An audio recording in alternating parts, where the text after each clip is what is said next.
In today's transfer plans video, we're going to take a look at how I plan to attack the double game week that Liverpool and Everton have got, and we're also going to discuss some of the changes I could make in the next few weeks of FPL. So let's jump into another Fantasy Premier League video.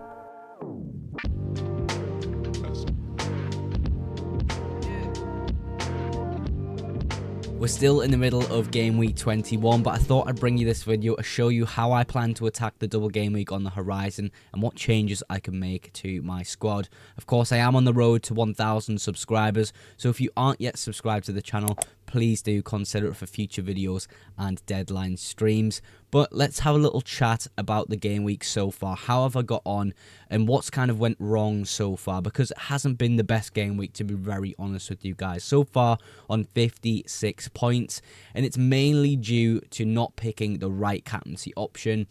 I mean, if you tuned into my deadline stream, you would have seen a very, very stressed FPL Mogs because I literally couldn't pick between Palmer, Salah and Isak. Of course, Isak was the best captaincy pick in the end. Palmer second, Salah third.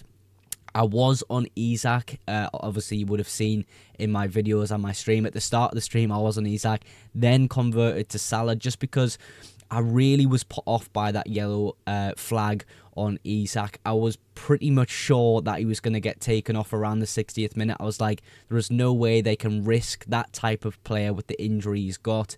I was like, there's got to be some kind of early sub. Turns out there wasn't. He played a good majority of the game and, of course, absolutely smashed it against Wolves. Wolves, for me, I thought were a much better defence than that. Really disappointing. And I think it's possibly a start of a bad run of games for Wolves, and it could result in them getting relegated from the Premier League if this continues. They really are not great at the moment. It's going to be interesting to see how Cunha, when he gets back into the side, how he can affect the team, but it's really not looking good for them at the moment. Chris Wood on the bench, the 9-pointer against Liverpool. It was bound to happen. Liverpool drawn against Forest. To be honest, when I watched Forest play Wolves the other week, I watched very carefully to see who would be the best captaincy option. And there were chances where Liverpool could have got ahead in this fixture. A goal line clearance from a Salah shot. Salah coming close one or two times as well with shots from inside the box. It's sort of a bit disappointing watching the match. Salah not coming away with something, especially in the last 20 minutes when Jota came on the field. In terms of the rest of the squad, where things actually looked okay, you have Robinson with the 2 assists, Sarr getting an assist as well, Palmer a goal, Rodgers an assist, and of course Isak doing very well. And Mbeumo, a little bit disappointing, but I still think with the fixture considered, it wasn't the worst outcome. Against City, maybe you expected a little bit more of a counter-attack from an Mbeumo and a Wissa. Of course, we've seen it from Wissa, but Mbeumo having a few shots in the box, I still think he's a very good hold with the fixtures coming up. Obviously, a difficult fixture this week coming up with the Liverpool at home. The Arsenal defence is a really big talking point because the fixtures coming up aren't fantastic.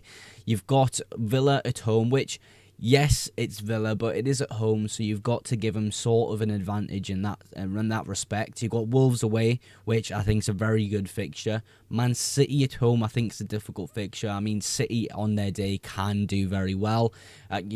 We judge them on their recent form, but they're still a good football team. Then after that, you kind of have Leicester away, which I think is good. West Ham at home, I think, will be a difficult game, but still, I think they can control that type of fixture.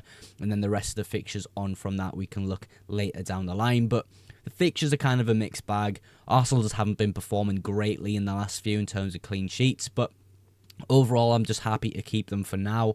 If it's the case I want to transfer them out, I mean, we'll look at that in the next section of the video, but yeah, a little bit disappointing lately. Hopefully, with some of the fixtures coming up that are decent, they can show us that they can still get clean sheets. And I mean, the Gabriel controversy, I mean, I don't know what's going to happen with that. We'll wait and see, because the assist got added, then got removed about 5 minutes later. Who knows what's going to happen with it, but yeah, overall a little bit disappointing this week. If you pick the right captain, I can imagine you're on a green arrow.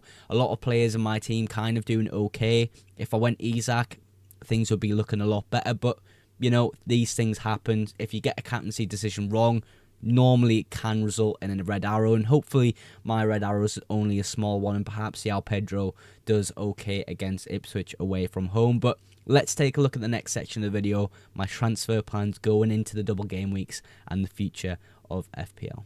So as you know, my strategy coming into the double game weeks for game week 24 has been just to roll my transfers as much as possible and just keep my team solid and respectable each single game week. And I've done that, and I've done very well in the last few weeks, especially gaining over 1 million ranks in the last 5 weeks. It's been a really good ride so far. Now I've got the transfers built up and we're getting closer to the double. I now have to think about how I attack that double with the transfers I've got, with the little bit of money in the bank I've got as well.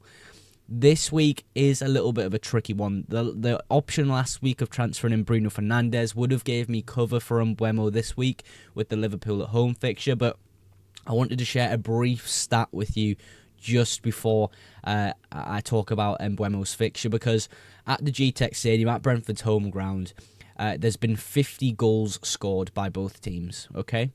When we look away from home for Brentford, only 27 have been scored. So for me, the narrative of this fixture, the Liverpool at home fixture, is Salah's got a great opportunity, Trent's got a great opportunity, not for a clean sheet, but potentially for attack and returns, and then Mbeumo has a good opportunity for attack and returns as well. So initially, I may have thought, yes, this is a bad fixture, because on paper it actually is, but when you look at the context of what's happened in the rest of the season in terms of Brentford being at home, there have been a lot of goals at that ground, so there is a potential that Salah could do really well and Mbeumo could get something from the fixture. So I am looking forward to the game. I think it's going to be an interesting one to watch. But with the context of that, I think it makes me more relaxed to play Mbeumo against Liverpool at home. The rest of the fixtures across the board are okay. Of course, we've got Chris Wood with the Southampton at home fixture. We did bring him in considering that fixture coming up very soon. Ismail Assar with the West Ham away fixture. I feel as though West Ham will probably put up a decent performance. I think Potter will get them playing really well, and it does worry me ever so slightly playing Sarr there. But when we look at the bench, who else would I really bring on for Ismail Assar at this point? Morgan Rogers? I don't think I prefer Morgan Rogers away to Arsenal compared to Ismail Assar away to West Ham. Of course, the Arsenal boys, their fixture isn't exactly fantastic, and João Pedro as well, the away fixture with Manchester United, it's not the greatest fixture on earth. I think, again, this week comes down to captaincy. I think game week 21, if your captaincy did well, I said it briefly in the last section, if your captain did well, you're most likely on a green arrow. It's a very swingy week this week indeed with captaincy, but 22 I think is going to have a similar effect. Whether you go Salah, Palmer, Wood, Isak, I think will drastically impact your rank. For me, I do believe I would keep it on Salah just because of the context I said about the GTEC Stadium, how many goals have been scored there by away teams and by Brentford. I think it's a good opportunity for Salah to be a captain that week.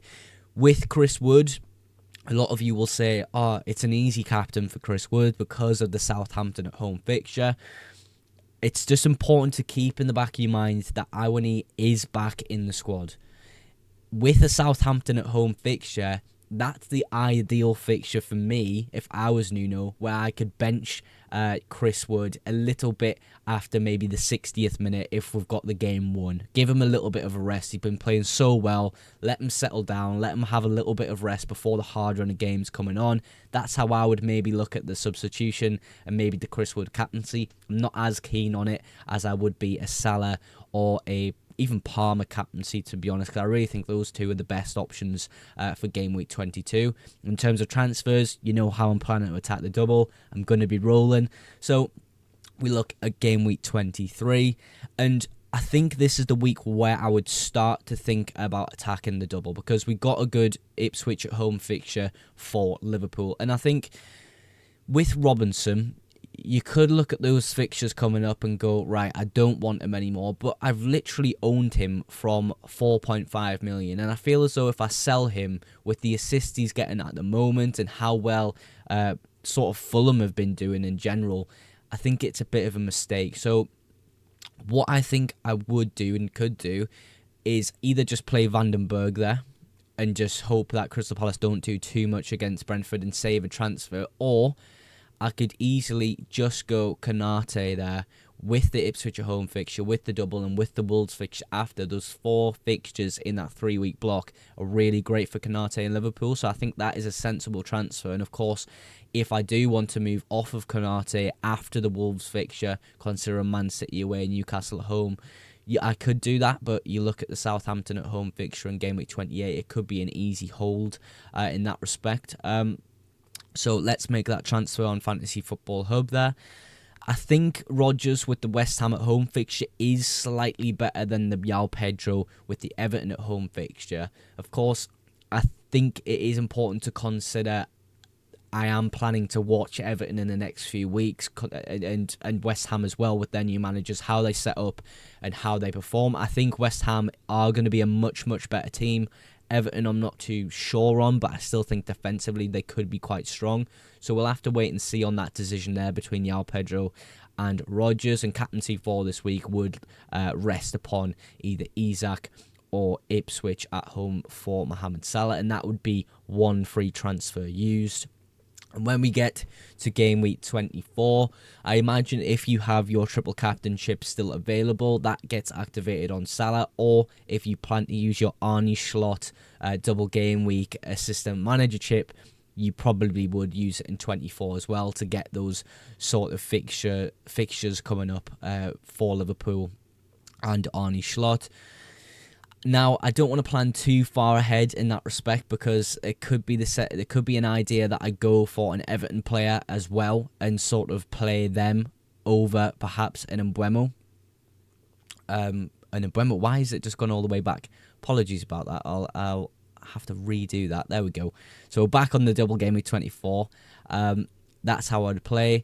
We look past the double now into 25. I don't want to plan too far ahead, as I say, because there is a consideration at this point to sell Alexander Isak. I know it sounds absolutely nuts to consider that, but the fixtures just don't look very good at all at that point. And I think a lot of people will just hold on to him at that point as well.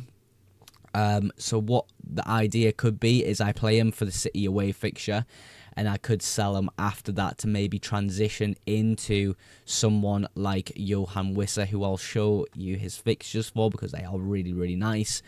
25 West Ham, 26 Leicester, Everton in 27, and in 28 we have Aston Villa.